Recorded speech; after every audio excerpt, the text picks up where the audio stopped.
Kader bizi haram kılmış neylersin? Neden böyle bana sitem eylersin? Sevdiğini yalnız sen mi söylersin?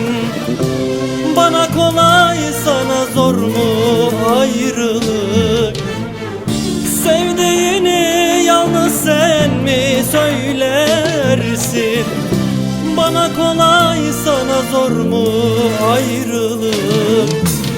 Hiç görmemiş gibi say, hatırlama gözlerimi. Hiç duymamış gibi say, dinleme sözlerimi.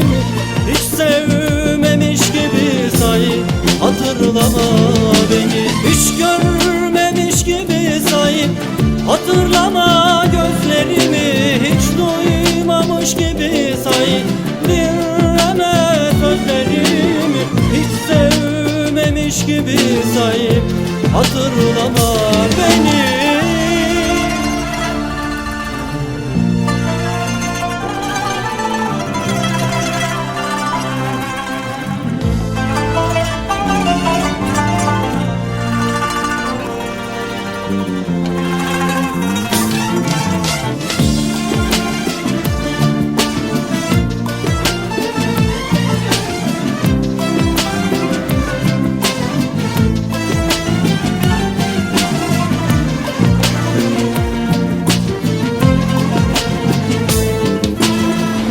Sil adımı alfabeden tanıma, hayalinde uğramasın yanıma.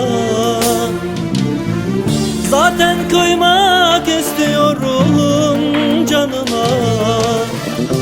Bana hayır, sana şer mi ayrılık? Zaten kıymak istiyorum canıma. Bana hayır, sana şer mi ayrılık? Hiç görmemiş gibi say, hatırlama gözlerimi. Hiç duymamış gibi say, dinleme sözlerimi. Hiç sevmemiş gibi say, hatırlama beni. Hiç görmemiş gibi say, hatırlama gözlerimi. Hiç duymamış gibi say, dinleme sözlerimi. Hiç sevmemiş gibi say, hatırlama beni.